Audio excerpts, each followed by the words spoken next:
back to this Friday's episode of Just Another Year Chicago. My name is Nick Brody, joined alongside my good friend Tony Sapita. Eberflus, Matt Eberflus, Bears head coach. I'm going to say it every single day this week at the beginning of episodes to make sure I prove to everyone that I got it right. I apologize about that. It is not Flus. It is Flus, Matt Eberflus. I am saying it now just to get it right. Why didn't you correct me, Tony? That's all I got to say real fast. You were on a roll. I had to let you keep going. That's the thing though, is that like, if you're confident with what you're saying, like everyone goes, oh yeah, that sounds right. You said it confidently, but I admit that I got it wrong. That is our head coach moving forward. I got to get it right. Matt Eberflus. Yeah. Anyway, the one part that sucks real quick about his name, and the part that makes it stick into my head how to pronounce it though, is the fact that people are already being super funny on the internet saying, "Oh, Eberflus, ha ha ha, you're not funny." Whoever says that, we're making a win. We've already started making the super team of coaching staff. So Eberflus is the man. It's going to be Eber win, and we're going to be in championship Sunday next week, and we're going to be next year, and we're going to be in Super Bowl next year. Anyway, let's talk about what we're going over today. We're going over our first of probably 500 mock drafts for the Chicago Bears. The Bears have 5 for-sure picks this year, but that could change quickly with trades and other factors that come into the draft. Could get some free picks from the NFL. We don't know yet. The draft is in late April this year, almost May, literally April 28th to April 30th. The Bears do not have a first-round pick this year because they traded to the New York Giants for Justin Fields. They really only gave up 1 first-round pick for him, unlike Trubisky, Ryan Pace. Come on now, get it together, guy. Oh, wait, he's not even the GM anymore. But we could trade for a first-round pick very easily with some of the talent that we have. I don't have anything saying on that. Tony might, so we'll get into that a little bit. The Bears have some key areas of need, and Ryan Poles will be put to the test in his first NFL draft as the general manager of the Chicago Bears. Let's get into it. Tony, round 2, 39th pick. Who are you taking? Yeah, so like you were saying, trading up into the first round. I think I'd trade in the back end of the first round for the worst quarterback in the draft. Really piss off my current franchise quarterback. Oh, wait, sorry. I had the Packers mock draft up. My apologies, everyone. So let's get real here. I said it a while back. I said it, I think, about a month ago when we did this. I love, I believe it's Jahan Dotson, the wide receiver out of Penn State. The only there's a couple drawbacks, I guess. One of the biggest ones is he just might not be available. And that's, he is a high-end talent.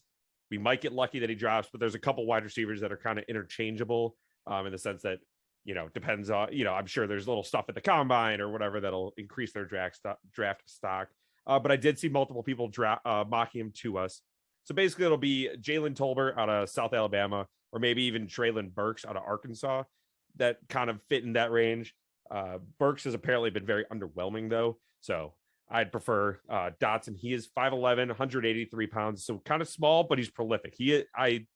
I've heard some comparisons. I don't know if this is exactly accurate, but to kind of like the Darnell Mooney, where small, he's not going to necessarily go up and get it like a big guy. Even though Mooney very can go up and get it. But yeah, he could jump forward. He's not going to be the big body necessarily, but he is a playmaker. So. And all I got to say is that the NFL, I know I've said in past mock drafts, especially to some of our like original subscribers that have watched us from day one, I've always said, like, go out and get a big wide receiver. Like Tyreek Hill, Cooper Kupp, like they are smaller guys and they make it work. So I think that's a strong pick, Tony. I'm not moving into the first round. I'm staying in the second round with the 39th pick. And I think this guy could easily fall there and be the dark horse of the linebacker group. I'm going with a linebacker to pair with Roquan Smith. And he's also from Georgia, comes from the same alma mater. Quay Walker, linebacker from Georgia, 6'4", 240. Big dude, went through the same system as Roquan Smith, who could be a great mentor for him. Matt Eberflus, linebackers coach for a very long time, bringing in half the Colts defensive staff, it feels like so far, but very proven, guy. He had 63 tackles last year. 39 of them were solo, 5.5 were for a loss, 1.5 sacks, and 25 quarterback pressures, 3 pass deflections. This guy loves to get after the football. Big dude, big hitter, fast.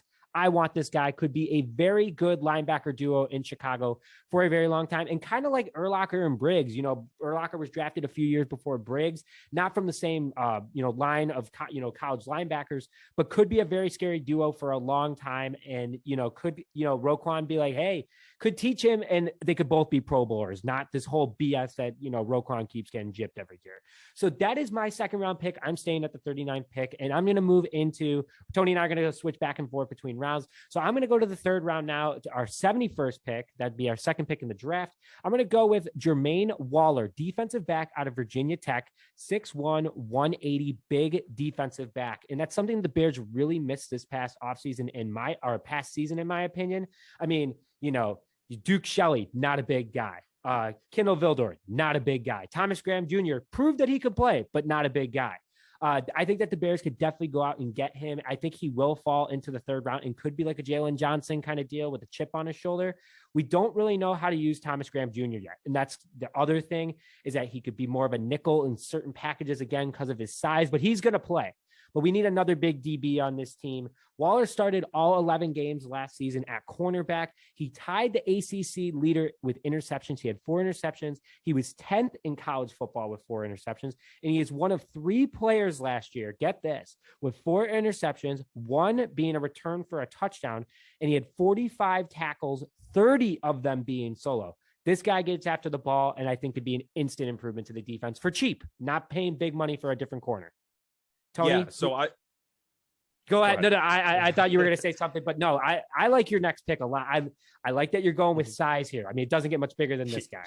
Yeah. Talk about size. So I do like the way you're going. I do think defense is important. I found a nice big DB a little later in the draft because I do believe in Thomas Graham. I think this coaching staff will know how to use him. So I went with Daniel. I do not know how to say his last name, I'll be honest. Faaleile, Faaleele. So kind of a tough one. He's out of Australia. Hey, listen, I'm the worst pronouncer in the world, so you're not missing anything. That's a tough one. Melbourne, Australia, played for Minnesota, offensive tackle, specifically played right tackle this past year. He's 6'9", 380 pounds. Pretty big guy. Honestly, we may have to be worried that Justin Fields won't be able to see over him, but either way. So he played right tackle at Minnesota, leading the way for a rushing attack that totaled nearly 5,000 rushing yards this year. And now I'm not necessarily married to this pick because we may have something in Larry Borum and Tevin Jenkins. But right now, we're doing this before the season ends, so we don't know exactly what Ryan Poles wants to do going forward. But that, it's up to obviously them to determine. However, I think this guy is an absolute beast. I would love to get a mauler out there if Poles thinks it's an upgrade. Like I said, we'll kind of see how they kind of sort through all that. I think he is the biggest guy in the draft. It doesn't get much bigger than 6'9", 380 pounds. And he's not, he's kind of fat, again, but he's a lineman. But it's not like he's, breaking the Richter scale. He's a lot of muscle. He's tough, and he's Australian. So that's, those guys are pretty dang tough. So Tony, I know now we're going to our third pick, and it's a little bit later than expected, but that's because we also traded our 4th round pick this year with the Justin Fields trade. So 5th round, 146 pick from Houston. So Tony, who you taking? Yeah. So if they don't go early on, I will say I do like your pick coming up. However, kind of to follow my general plan, this is where I go defense. There is an argument to be made for a DB, and like I said, I'm going to do that a little later. If there is a corner, and that's the best available player, I'm fine with that too. Otherwise, I think what's his name? John Ridgeway. I believe that's a pretty simple one. I think I got that. John Ridgeway, defensive tackle out of Arkansas. However, he also has ties to Illinois State, where he played for a few years. Transferred to Arkansas. That's right, baby. 320, Bloomington native too. So he grew up in the Illinois State area, went to Illinois State. I gotta say this before we move forward. Going to Illinois State, I'm not a big guy. I'm 5'10". I'm actually a legitimate 5'10" guy. I'm not one of those 5'8" guys that says they're 5'10", which they're really 5'8". Just putting that out there. Bloomington, the people down there are just big. They are just large human beings. I've never met someone down there that was a small person. So this guy, if you told me he was from Bloomington, just seeing 6'6", I was like, oh yeah, that makes absolute sense. So I don't know if something in the water. I don't know if it's from Lake Bloomington or something. I didn't drink too much of it, but in college, it didn't work out for me. I was too late on the growing scale. But this guy is an absolute monster at 6'6", 320. I like the pick a lot. I didn't mean to cut you off. Just had to throw that out there. You're fine. I agree with you. That was a great point. He does have that Midwestern, basically outside of Chicago, Milwaukee, whatever that, Nebraska, Iowa, corn-fed, kind of vibe to it. He didn't have a great statistical year at Arkansas, but he absolutely dominated at ISU. And I know people are going to say, oh, it's not even FBS, not even real D1. I get it, but there's plenty. Yeah, hey, as someone who went to University of Wisconsin-Whitewater, the D3 Alabama. Josh Allen was in our division. Carson Wentz was in our division. James Robinson went to Illinois State. All I gotta say is that there's a lot of talent that comes out of the Valley. Just want to throw that out. Definitely, yeah. There was a guy, the starting center for the Broncos went to Quinton Mertz. I do not know how Menarez. I don't know how to say his name. But either way, Bears. It's probably not a great pick, I will say. I'm just going to throw it out there. However, I like the hometown hero vibe. And I do think, and like I said, that size that they can mold. He did play for a long time. So I think he just in general, I think he's a smart guy. And it all depends on if they bring back Bilal Nichols, because he is technically, he could walk in. I believe that's. Nah, he won't. He won't. Yeah, he's an unrestricted free agent, but especially Eddie Goldman. I don't know what's going on with Eddie Goldman. So. They may end up bumping up the priority of defensive tackle, which I will adjust to. Nick, what did you go with? So Tony said he liked my pick, and I'm going with the offensive lineman in this round because I think that this draft is full of them and a lot of big dudes, especially. Also, we kind of seem to have, if we bring in Bill Callahan, or if we did, we're recording this a couple days before, by the way, guys, because I will be out of town. So just want to make that totally transparent with you. But if Bill Callahan is our offensive line coach, okay, so I'm going to act like he is right now. So Bill Callahan, like one of the best in the game at what he does, bringing in any lineman or improving our offensive line will be instant because of him. But bringing in this guy, I think, creates depth. And also, I have a little bit of a fun point here that I think could be fun for the offensive line. Abraham Lucas, offensive lineman out of Washington State, 6'7", 319, another big man, 60 pounds lighter than Tony's guy. But this guy is a brute muscle. He's a very quick lineman, according to scouts, and is fast to pick up rushers. He has great hand strength, according to scouts, and he's a great run blocker, something that the Bears could always use more for David Montgomery or Khalil Herbert, whoever's in the backfield. But here's what I was thinking.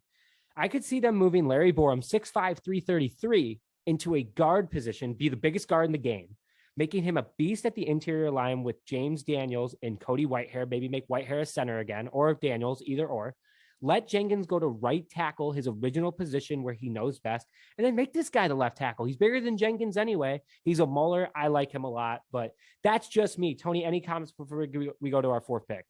Yeah, I do like that pick. Like I said before, I like that. You probably have the better plan, I will say, going out. I could have coordinated that with you before. Listen, they called me before Ryan Poles. That's all I got to say. They called me and I was like, you know what? I think I'm too young. You guys are going to lowball me on my salary. So anyway, let's go to our fourth pick, fifth round, 148th pick. So 2 picks later, I'm going to go with the hometown hero. Tony with the hometown guy last time. I'm going with the hometown hero. Alec Pierce, wide receiver from Cincinnati, obviously was on that very good Cincinnati team this past season. 6'3", 213. I'm going with size here at wide receiver. With the rumors looking at Bears at potentially bringing in Mike Williams, shout out Tony for calling it first before Jeremy Fowler. That's all I got to say. To replace Allen Robinson, if they let him walk, which is still very possible, this guy is a sleeper and a big body we could use to help Darnell Mooney and whoever our wide receiver 1 is. This guy is huge. He's fast. He gives DK Metcalf vibes right out of the gate. And also that's big for the play calling game. He's a Glenn Ellen guy. So again, the hometown hero.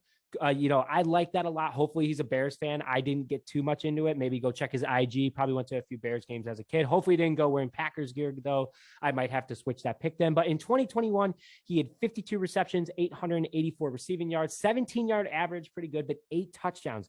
I think he could be sleeper of the draft and hope that the Bears take him now, even switch this pick with Abraham Lucas. Just to be honest, just make sure you get this guy. I really like him out of the gate so far. Yeah, so he was actually another guy when I was going over I think it was that first pick, the wide receiver.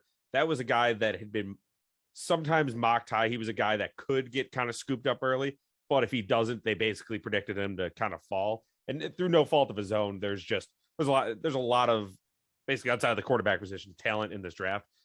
So I love the pick. I would be ecstatic if we got him there. So I think so too. I think it'd be Cole Kmet and him catching, for the Bears hometown heroes. You never know. Tony, who you got in this round?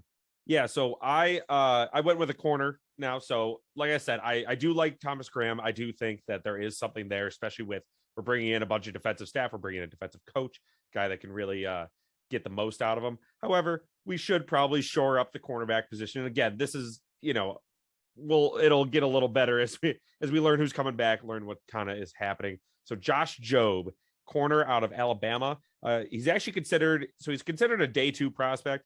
His season ended early with a toe injury.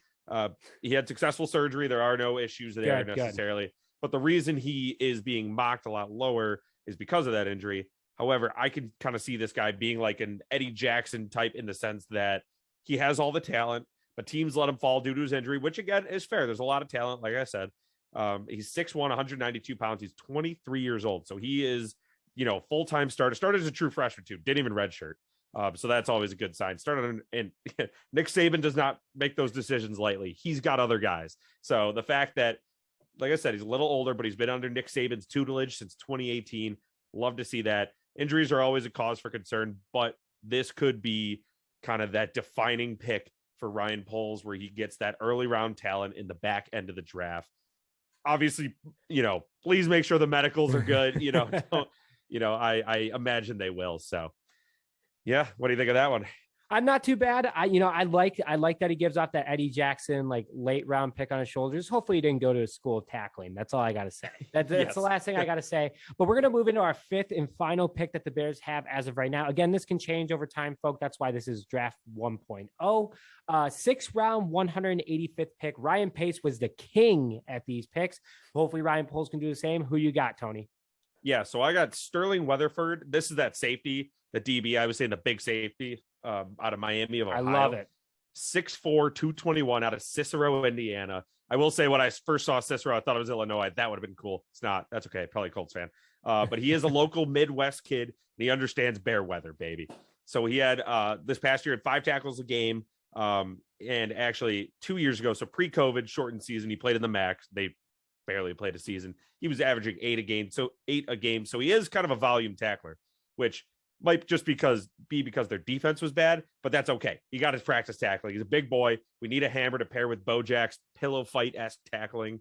And honestly, Tony's coming out swinging tonight. Yeah. Like I said, I honestly may completely switch my mock, 2 weeks from now. Really matters on who we bring back. But I really think that, this is an interesting guy that he's got the size. He's kind of got that raw talent, like I said. And I really have a lot of faith in this defensive staff coming in. And also, just, even if he's a Colts fan, he knows Eberflus then. He's been an Eberflus fan. So, hey, come to town, coach. I'm so smart. I didn't even think of that. Come on now. All right. My last pick of the draft at the 6th round, 185th pick, the Chicago Bears select Travis Jones, defensive lineman from Connecticut, 6'4", 333 pounds, big boy. If we let Hicks go, we need another Bear on the team. This guy is massive. Not as big as Tony's got. That's all I got to say. But on the defensive side of the ball, this guy is massive. And everyone always puts on 30 pounds in the NFL. So, 6'4", 363. I would not want to be sitting at any sort of steakhouse with him because the kitchen would be empty. He's not fat either. He's an absolute beast. When I say fat, like he doesn't have much, you know what I mean? Like he doesn't have the little hangover like that Hicks has, which I love, which by the way, Akeem, please come ice fishing with Tony and I. We're all open for it. You want to go hunting? We'll take you ice fishing. Scouts say he is very powerful strike and quick to get to the quarterback. Overall, just has good upper body and lower body strength. Always a plus. Some guys skip leg day. This guy does not. That's what I like to hear. Good at handling double teams and great leg drive to get linemen off him. Love hearing that. He had a good solid 2021 too. Could be like a Tonga again, late round, great defensive lineman pick. 48 total tackles, 7.5 total for loss, 4.5 sacks. So that is our draft. That is our mock draft. This is who we hope happens as of right now. Things can change over time. You never know. Tony, any comments before we close out? Yeah. Just to reiterate again, people get hurt in workouts. Sometimes people wow at the combine. We will make sure to do our best to update it. If I'm going to give a grade to our mock draft, Nick, I would give you at least a solid B+, mostly because I'd have to look into your guys a little more. I'd give myself, I think a B-. I think I could have done a little better trying to find a corner, a safety maybe a little later in the draft. I do like that the guy out of Miami of Ohio, but I think I dropped the ball on that. Hey, listen, it was a great draft overall. If this were to happen either way, the Bears would be definitely better than they were last year. So with that, thank you very much for joining this episode of Just Another Year Chicago. My name is Dick Brody, joined alongside Tony Sapita. We'll see you guys next time.